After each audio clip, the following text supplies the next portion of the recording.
Hello everyone, this is CS Vikram Sirohi and welcome to Affordable Classes। GST के अंदर हम एक नया टॉपिक आज शुरू करेंगे। टॉपिक का नाम है एग्जम्पशन फ्रॉम जीएसटी। भाई इसमें हम एग्जम्पशंस की बात करेंगे कि किन किन सिचुएशन में किन किन लोगों को किन किन पर्सन को जीएसटी पे करने की ज़रूरत नहीं होती। जीएसटी के अंदर एग्जम्पशन जो सेक्शन 11 है सीजीएसटी एक्ट का, central goods and service tax act का, एंड सेक्शन 6 ऑफ आईजीएसटी, उसके अंदर पावर दी गई है grant exemption from the tax, power to exempt from tax notification special order. जो ये पावर दी गई है, ये एग्जम्प्ट करने की पावर जो है आप किस तरह से एग्जीक्यूट कर सकते हो? नोटिफिकेशन के through. Exempt generally either absolutely or subject to such condition has to be specified goods or services of any specified description। Government क्या कर सकती है? वो बाय नोटिफिकेशन वो किसी भी गुड्स को, किसी भी स्पेसिफाइड सर्विसेज को जिसकी एक स्पेसिफाइड डिस्क्रिप्शन ऑफ सर्विसेज को क्या कर सकती है? या तो पूरी तरह से या फिर सब्जेक्ट टू सच कंडीशन क्या कर सकती है? एग्जम्प्ट कर सकती है, या by special order. Exempt from payment of tax, exempt from payment of tax under circumstances of an exceptional nature. Special कुछ सर्कमस्टांसिस में, कुछ स्पेशल सर्कमस्टांसिस के केस में क्या कर सकता है? गवर्नमेंट बाय स्पेशल ऑर्डर क्या कर सकती है? अगर ये लगता है कि भाई ऐसा करना पब्लिक इंटरेस्ट के अकॉर्डिंग है, पब्लिक इंटरेस्ट में है, तो गवर्नमेंट क्या कर सकती है? टैक्स को एग्जम्प्ट कर सकती है कुछ एक्सेप्शनल सर्कमस्टांसिस के केस में। आगे बढ़ते हैं। Goods which are exempt from the tax. कौन कौन सी गुड्स हैं जो एग्जम्प्ट हैं under the goods and service tax? List has been notified under section 11 subsection 1 of the CGST act. CGST act के सेक्शन 11 के अंदर क्या दी गई है? लिस्ट दी गई है। Section 6 subsection 1 of the IGST act 2013, मतलब सेक्शन 11 में और सेक्शन 6 के अंदर पूरी लिस्ट दी गई है। These item have been exempt from the pool of the tax. और जो भी आइटम्स वो उस लिस्ट के अंदर बता रखे हैं वो सारे के सारे क्या हैं? एग्जम्प्ट हैं। वो सारे के सारे क्या हैं? एग्जम्प्ट हैं। Item such as unbranded atta, maida, besan, unpacked food grains, milk, egg, curd, lassi, fresh vegetables are among. ये सारी की सारी क्या हैं? ये सारी एग्जम्प्ट चीजें। कोई भी अनब्रांडेड आटा हो गया, मैदा हो गया, बेसन हो गया, फूड ग्रेन्स हो गया, मिल्क हो गया, और ये सारी की सारी क्या हैं? ये एग्जम्प्ट है। ये एग्जम्प्ट क्यों है? क्योंकि ये डेली बेसिस के लिए हमारी एक तरह से नेसेसिटी की प्रोडक्ट है। ये हमारे क्या प्रोडक्ट है? एक तरह से नेसेसिटी के प्रोडक्ट्स हैं, तो इनके ऊपर जो जीएसटी है वो एग्जम्प्ट किया गया है। Notification number 12/2017। बात करते हैं list of services exempt from the GST. ये तो गुड्स की बात थी, अब सर्विसेज की बात करते हैं। List of service exempt from GST. Notification number 12/2017, central tax rate dated 28 June 2017 herein referred as the notification unless otherwise specified has exempt various services only from the CGST। उन्होंने क्या किया है? काफी सारी सर्विसेज को एग्जम्प्ट कर दिया गया है। ये नोटिफिकेशन आई थी, इस नोटिफिकेशन के तहत उन्होंने काफी सारी सर्विसेज को सीजीएसटी में से एग्जम्प्ट कर दिया गया है। Notification number 12/2017, list of service exempt from GST. Exempt supply has been defined supply of any goods or services or both which attract nil rate of tax or which may be wholly exempt from tax and include non-taxable supply। Exempt supply के अंदर कोई भी ऐसी supply of goods या supply of services जो क्या करती हैं? nil rate of tax क्या करती हैं? attract करती हैं, या fully totally क्या होती हैं? exempt होती हैं। इनके अंदर इंक्लूड होता है नॉन टैक्सेबल सप्लाई। इनके अंदर क्या इंक्लूड होता है? Non taxable supply. आपसे पूछा जा सकता है एग्जम्प्ट सप्लाई के बारे में, क्या एग्जम्प्ट सप्लाई के अंदर नॉन टैक्सेबल सप्लाई ऐड होता है? यस, होता है। Services related to charitable and religious activity, services related to charitable and religious activity, sir जितनी भी चैरिटेबल एक्टिविटी है by entity registered under section 12AA and 12AB of the income tax act, charitable activity जो भी section 12AA के अंदर बता रखी हैं वो सारी की सारी किस में आती हैं? एग्जम्प्ट में आती हैं। Public health by way of care and counselling of terminally ill person और पर्सन विद severe फिजिकल और mental disability, person officially affected with HIV और AIDS, person addicted to dependent formic substance और narcotic drugs. तो अगर इनके लिए कोई public health बना रखे हैं तो ये भी किस में आता है? ये भी एग्जम्पशन के अंदर आता है। ये भी किस में आता है? एग्जम्पशन में आता है। चैरिटेबल ट्रस्ट कोई रिलीजियस एक्टिविटी के लिए बना रखा है, वो भी किस में आता है? एग्जम्पशन में आता है। कोई भी पब्लिक हेल्थ बना रखे हैं किस चीज के लिए? केयर के लिए, काउंसलिंग के लिए, किसकी? किसी भी टर्मिनली और कोई टर्मिनली किसी को बीमारी है, कोई किसी को एड्स है, HIV है, किसी को कोई मतलब एडिक्टेड का पर्सन नार्कोटिक ड्रग्स से, तो उस चीज के लिए क्या है? जो भी पब्लिक हेल्थ बना रखे हैं वो भी एग्जम्पशन में आते हैं। Public awareness of preventive health, family planning और प्रिवेंटिव ऑफ मतलब पब्लिक अवेयरनेस, अगर कोई आपके लिए पब्लिक हेल्थ बना रखे हैं जो क्या काम करते हैं? पब्लिक अवेयरनेस देते हैं किस चीज के रिगार्डिंग? प्रिवेंटिंग हेल्थ के रिगार्डिंग, फैमिली प्लानिंग के regarding, prevention of HIV infection के रिगार्डिंग। तो वो सारे भी किस में आते हैं? वो सारे के सारे भी एग्जम्पशन वाली लिस्ट के अंदर आके यहाँ पर चलते हैं। आगे बढ़ते हैं। Advancement of religion, spirituality, yoga. अगर कोई एडवांसमेंट करता है, क्या कोई पब्लिक हेल्थ एडवांसमेंट करता है किसी रिलीजन की, किसी स्पिरिचुअलिटी की, किसी योगा की, वो सारे के सारे भी किस में आते हैं? एग्जम्प्ट कैटेगरी के अंदर आके यहाँ पर चलते हैं। वो सब भी एग्जम्प्ट कैटेगरी में आके यहाँ पर चलते हैं। आगे बात करते हैं service related to charitable and religious activity. अगर कोई ऐसी सर्विस है जो चैरिटेबल और रिलीजियस एक्टिविटी से है, अब चैरिटेबल और रिलीजियस एक्टिविटी होती क्या है? Advancement of educational program, skill development relating to abundant orphan and homeless children.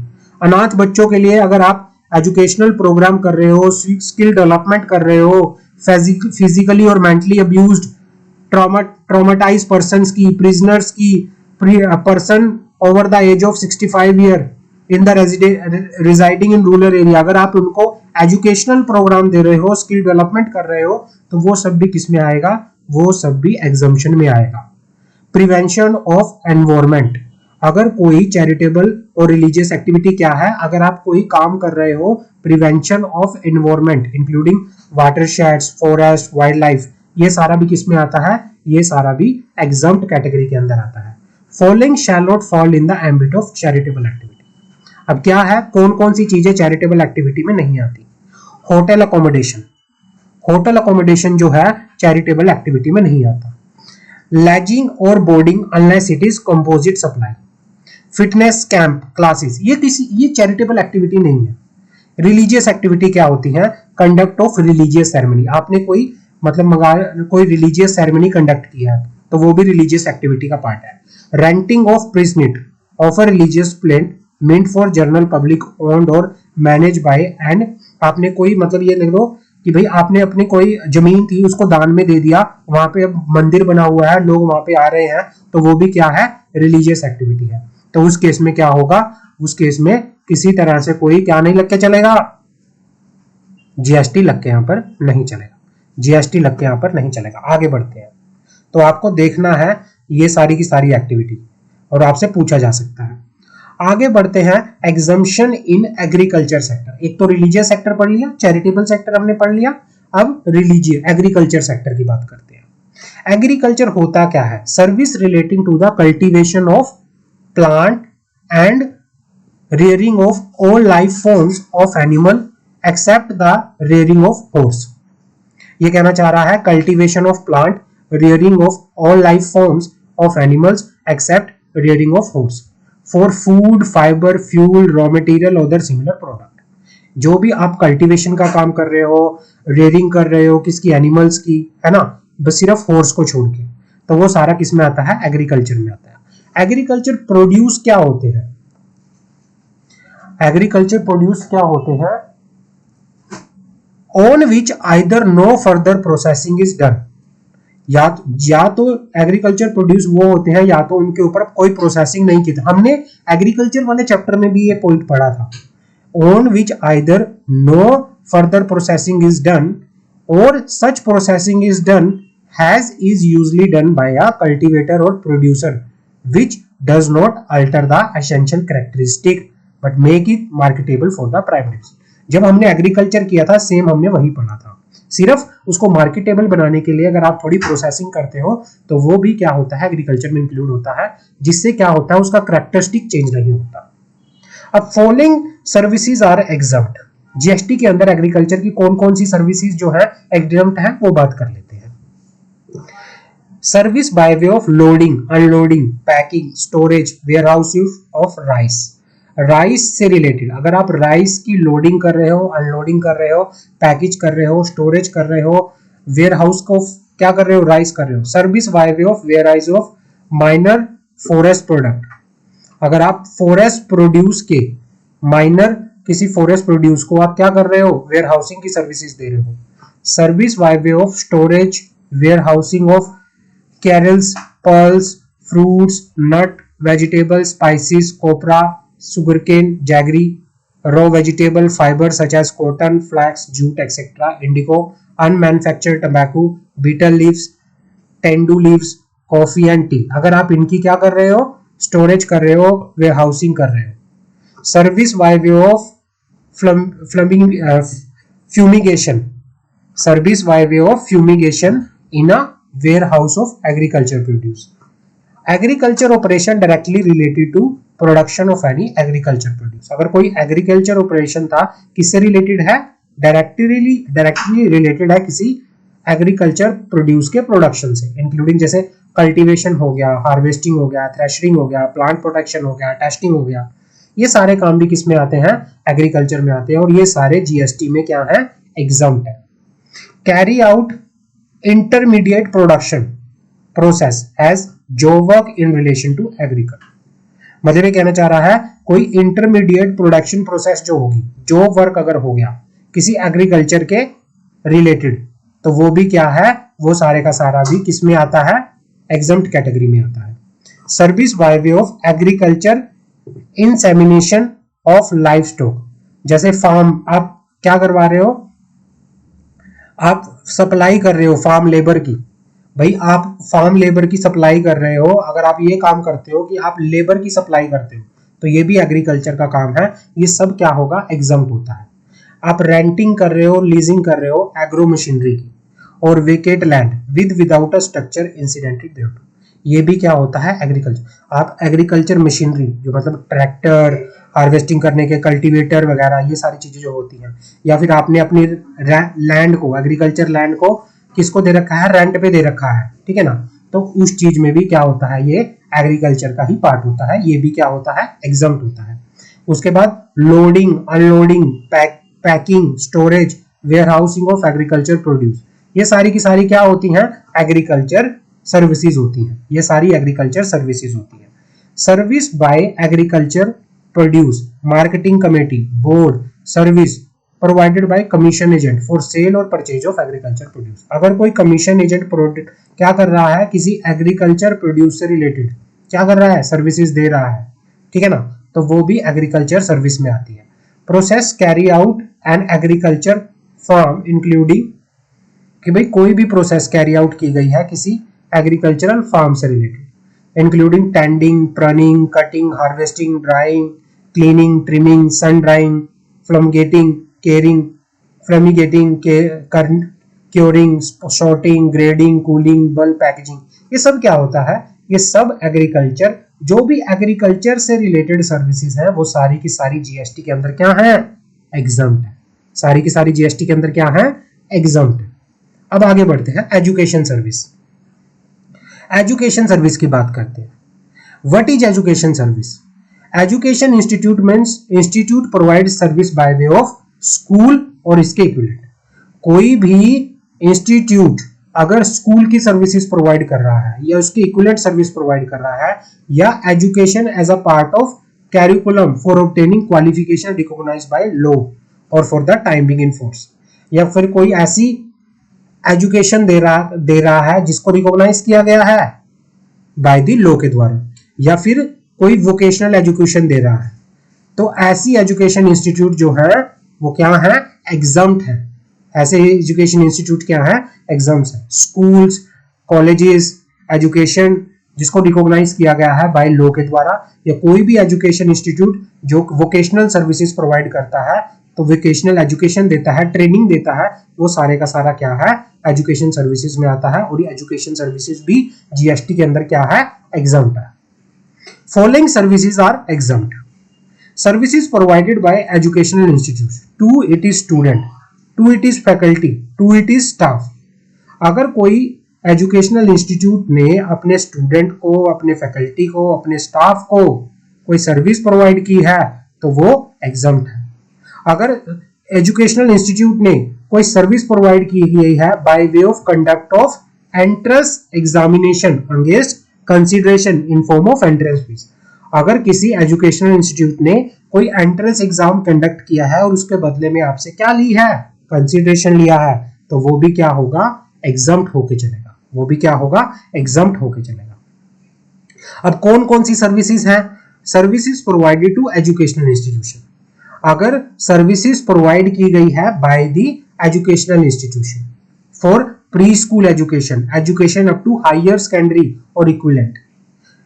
अगर किसी प्री स्कूल या फिर हायर सेकेंडरी एजुकेशन में किसी फैकल्टी ने, स्टाफ ने किसी एजुकेशनल इंस्टीट्यूशन को क्या की है? सर्विस प्रोवाइड की है, या फिर कैटरिंग, कोई मिड डे मील की सर्विसेज ये प्रोवाइड की गई है, या फिर सर्विस प्रोवाइड की गई है सिक्योरिटी की सर्विस प्रोवाइड की गई है, हाउसकीपिंग की सर्विस प्रोवाइड की गई है, या फिर service relating to admission, conduct of examination, या supply of online educational journal या पीरियडिकली। ये सारी की सारी जो एजुकेशनल इंस्टीट्यूट में सर्विसेज होती हैं, ये सारी की सारी क्या होती हैं? एग्जम्प्ट सर्विस होती हैं। क्या होती हैं? एग्जम्प्ट सर्विस होकर यहाँ पर चलती है। आगे बात करते हैं health care services. Which are health care service? Health care service की बात करते हैं।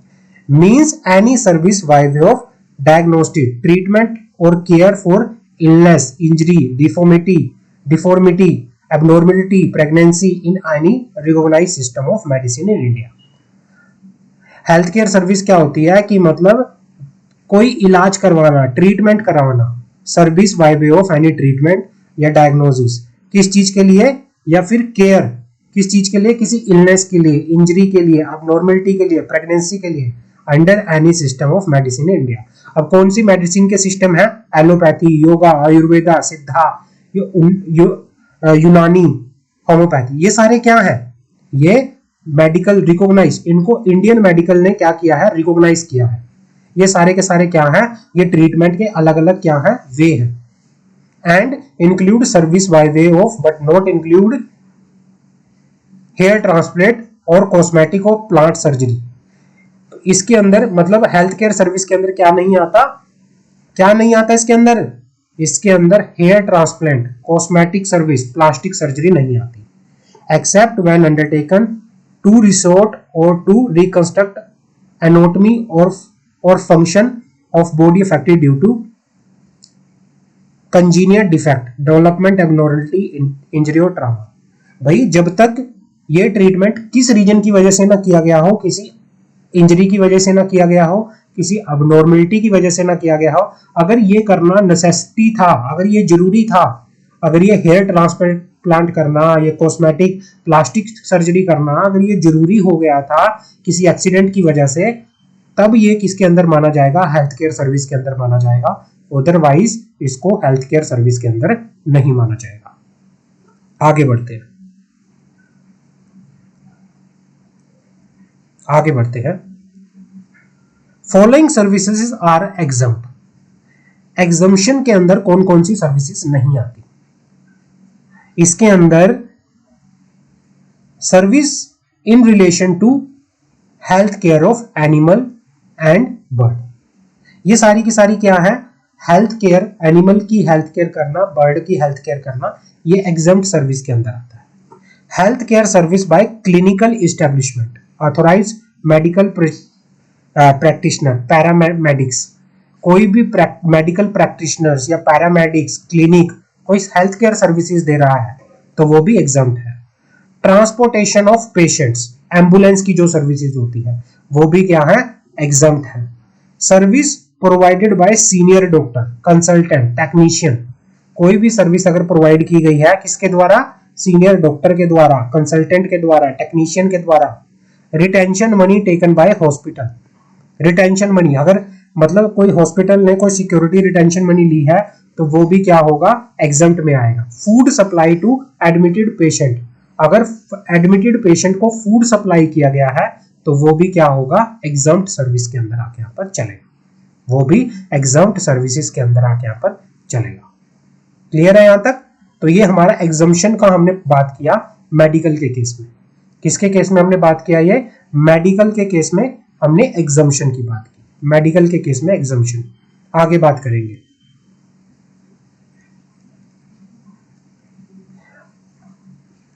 आगे बात करते हैं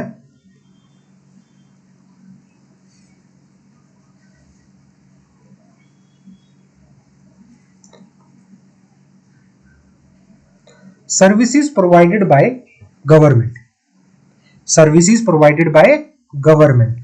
गवर्नमेंट कोई सर्विस प्रोवाइड करती है, और कौन कौन सी सर्विस गवर्नमेंट प्रोवाइड करती है, service by government authority by way of activity in relation to any function entrusted to a municipality, panchayat under any law.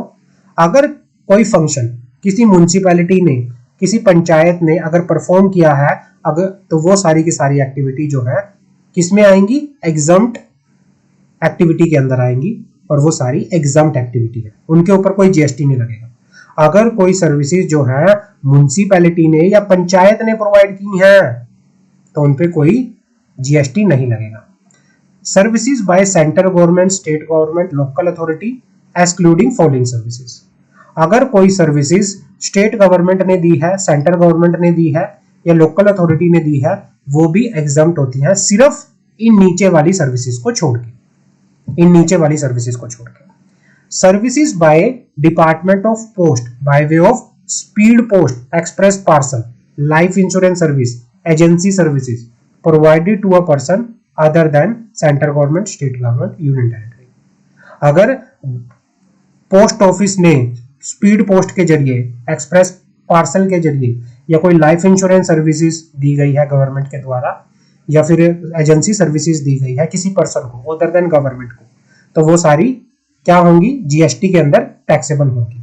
अगर कोई गवर्नमेंट ने सर्विस दी है किससे रिलेटेड, एयरक्राफ्ट से रिलेटेड, वेसल से रिलेटेड, है ना, inside outside precincts of port, airport, port के अंदर या पोर्ट से बाहर, है ना, तो वो भी क्या होंगी, टैक्सेबल सर्विसेज होंगी।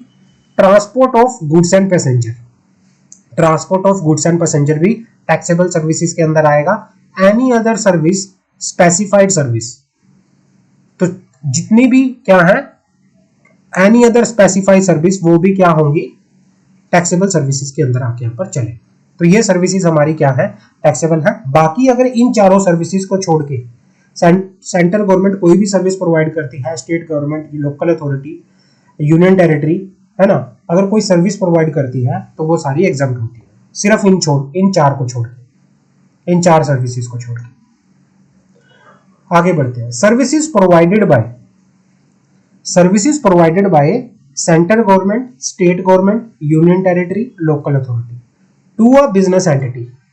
Services provided by central government, state government, union territory, local authority to a business entity with the aggregate turnover of up to such amount in relation to financial year make it eligible for exemption from registration under the CGST Act. This exemption is not applicable to specified services and renting of immovable property.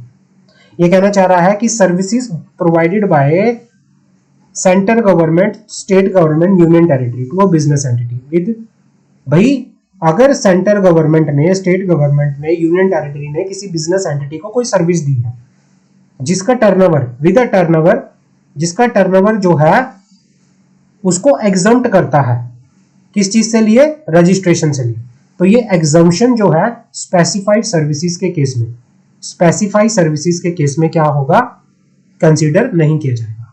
The exemption is not available to the specified services and renting of immovable property services. Services provided by central government, state government, union territory, local authority to another central government, union territory. This exemption is not applicable to specified services.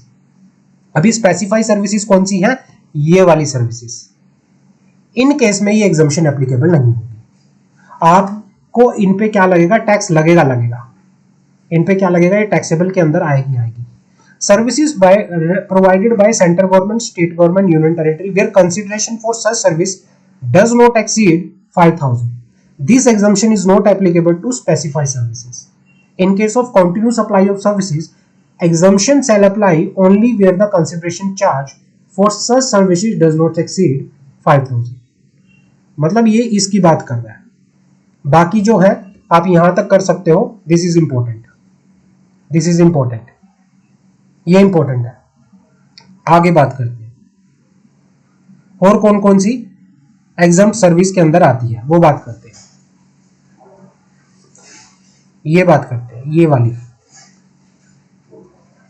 Services provided by central government, state government, union territory by way of registration required under the law for timing in force, testing, calibration, safety check, certification relating to, किस चीज से related है, protection safety of worker, consumer और public at large, including fire licence required under any law for timing in force. अगर आपको central government ने कोई registration की सर्विसेज प्रोवाइड की गई है, कोई टेस्टिंग की सर्विस प्रोवाइड की है, कोई सेफ्टी चेक की सर्विस प्रोवाइड की गई है, अगर आपको सेंट्रल गवर्नमेंट ने कोई passport, visa, driving licence, birth certificate या डेथ सर्टिफिकेट, इन चीज से रिलेटेड सर्विस प्रोवाइड की गई है, तो ये भी क्या है, एग्जम्प्ट सर्विस के अंदर आके यहाँ पर चलेगा। किस में आएगा, एग्जम्प्ट सर्विस के अंदर आके यहाँ पर चलेगा। आगे बढ़ते हैं। Service provided by central government, state government, union territory, local authority by way of tolerating non performance of contract for which consideration in the form of fine और liquidation damages is payable to central government, state government. भाई क्या कहना चाह रहा है कि किसी person के साथ कॉन्ट्रैक्ट हुआ था, उसने टॉप कॉन्ट्रैक्ट नहीं किया और सेंट्रल गवर्नमेंट ने कोई सर्विस प्रोवाइड की गई है, किस चीज के लिए, टॉलरेट करने के लिए, नॉन परफॉर्मेंस ऑफ कॉन्ट्रैक्ट, और जिसकी वजह से क्या है, सेंट्रल गवर्नमेंट को फाइन पे किया गया या कुछ भी किया गया, तो वो सर्विसेज भी एग्जम्प्ट में आएगी। उसके बाद बात करते हैं services provide by central government, state government, union territory, local authority by way of assignment of right to use natural resources. Natural resources को यूज करने के लिए कोई राइट लिया गया है, आपने सेंट्रल गवर्नमेंट से कोई राइट लिया है, तो वो भी किस में आएगा, एग्जम्प्ट सर्विसेज के अंदर आएगा। Services provide by central government, SGUT by way of deputing officers after office hours और ऑन हॉलीडे फॉर इंस्पेक्शन और container stuffing or such other duty in relation to import export cargo on payment of merchant overtime charges। अगर आपने merchant overtime charges पे करके किसी डिप्यूटिंग officer से कोई services ली है due after the business hours या पब्लिक हॉलीडे के दिन, तो वो भी एग्जम्प्ट सर्विस के अंदर आएगा। Service supply by central government to service supply by central government to excess royalty collection contractor, है ना। सर्विस अगर सप्लाई की है सेंट्रल गवर्नमेंट ने किसको, एक्सेस रॉयल्टी कलेक्शन कॉन्ट्रैक्टर को, by way of assigning the right to collect royalty on behalf of central government on the mineral dispatch by mining lease holder subject to the specified condition. अगर ऐसी कोई services दी है तो उस case में भी exempt होगी। Service provided bye rehabilitation professionals recognized under the RCI Rehabilitation Council of India act 1992 bye way of rehabilitation, therapy and counselling and such other activity. अगर रिहेबिलिटेशन प्रोफेशनल्स की कोई सर्विसेज थी तो वो भी सारी की सारी एग्जम्प्ट सर्विस के अंदर काउंट होके यहाँ पर चले। तो ये हमारी अब तक की गवर्नमेंट की कुछ क्या है, एग्जम्प्ट सर्विस है। ये वाली सर्विसेज जो है ये आप ध्यान रखना, ये आपसे पूछा जा सकता है, OMR में भी आ सकता है, तो आपसे ये पूछेगा। बाकी जो है एग्जम्प्ट सर्विसेज के अंदर आती है। अभी तक हमने 5 एग्जम्पशन की बात कर ली है। नेक्स्ट वीडियो में हम बाकी एग्जम्पशन के बारे में डिस्कशन करेंगे। अभी के लिए इसमें इतना ही है। Thank you so much.